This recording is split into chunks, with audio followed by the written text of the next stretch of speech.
Hey guys, welcome back to another DMP video. Today is the day of the new set, so I thought what better way to celebrate than opening some card packs. Alright, let's get right into it. So as you can see, I've saved up quite a bit of gold. A common question that I always get is, can you survive DMP just by being free to play? And my answer is, it always depends. Just ask yourself, how many playable super rares have you gotten? Or is your aim to make just one meta-defining deck or lots of gimmicky decks? But all in all, I think if you play out your cards right, get it? It's certainly doable, especially with all the freebies that they've given out. As you'll notice, there aren't too many familiar faces around from back in the TCG in this set, but the cards we are looking for are the big Evo creatures, so Duel Ballom, ALCADEIAS, Crystal Zoe Lancer, and also Bomedius Sapphire Dragon. And getting any copies of those would be pretty good. Okay, let's speed things up.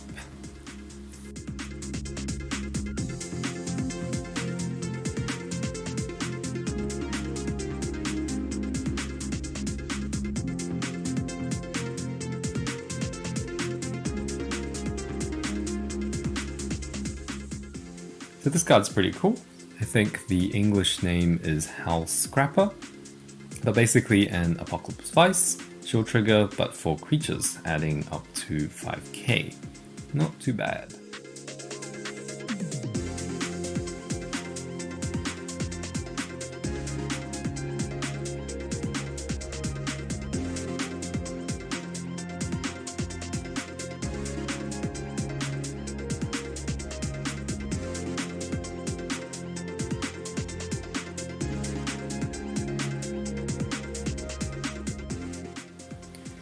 Finally, our first super rare is ALCADEIAS. Super nice. For those of you who don't know his effect, he's an 10 mana Angel Command evolution that both players can't cast spells or summon creatures apart from light ones. So a supercharged ALCADEIAS. I've already planned out multiple deck lists with this guy, so stay tuned.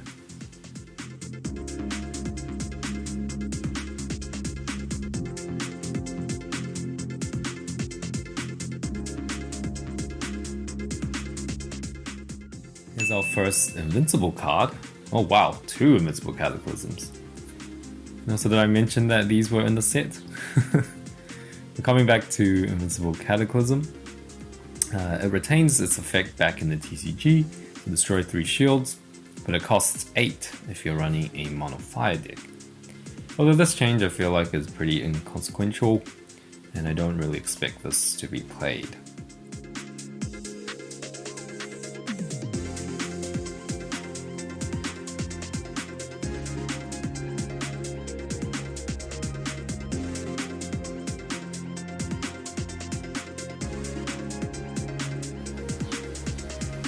I mentioned Mulch Charger is back.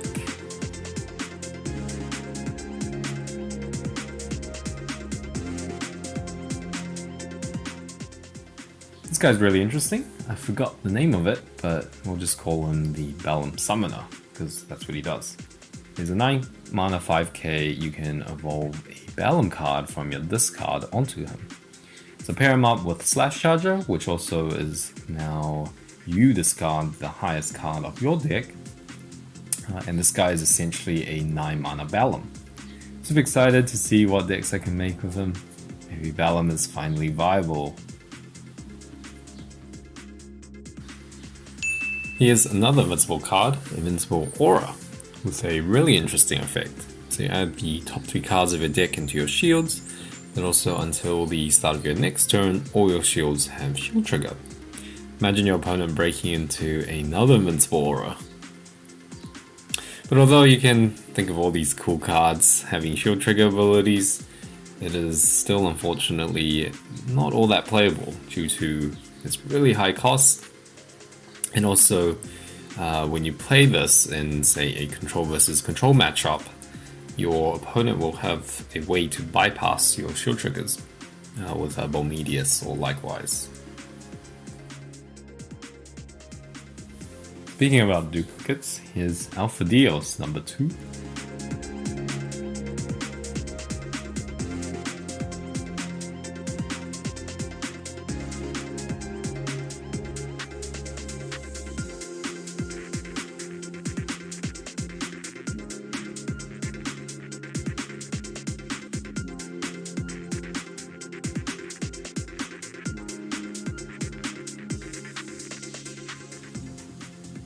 Fighter Duel Fang's older brother, Titan Fang, is also in the set with a pretty interesting effect. So when he enters the battle zone, you put the top 4 cards of your deck into your mana zone, then search for 2 cards and add them to your hand. Kind of like a supercharged Titan Giant.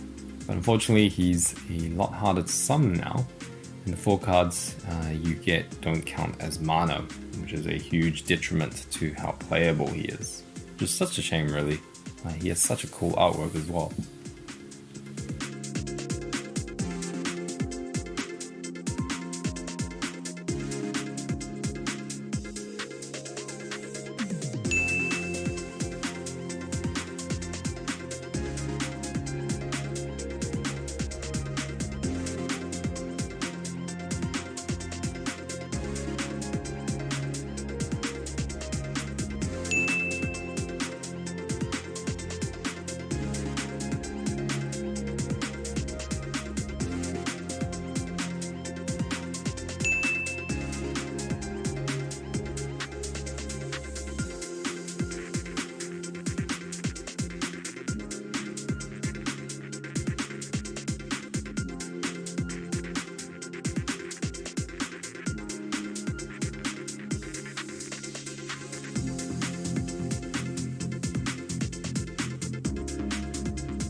Finally, Duel Ballom is a nice way to end things. So Duel Ballom is another powerhouse like ALCADEIAS. His effect can outright win you the game. He, on top of the Ballom destroy all darkness creature, or non-darkness creatures, he also destroys all non-darkness mana as well. Certainly something to look out for. So overall, in 77 packs, I got 4 super rares, which is not that good of a hit rate. I think last time when I opened around about the same amount of packs, I got like 10 super rares, so that just puts it in perspective. We did hit the Duel Ballom and ALCADEIAS, but I was really hoping for some Crystals Away Lancers and Pomida Sapphire Dragon, but nevertheless, I guess we'll just have to craft those ourselves. And for very rares, we got 5 Invincible Cataclysms and also 4 Invincible Auras. Don't forget that there's other Invincible cards in the set. These aren't just the 2. This actually happened with my pulls last time too, where I pulled like 4 or 5 or 6 even Soul Phoenixes. So maybe it's some sort of marketing ploy by Wizards of the Coast. Hashtag conspiracy theory. If you guys enjoyed this week's video, definitely expect some new deck profiles from the set in the upcoming weeks. Anyway, this is Andrew, and you're watching The Gauntlet.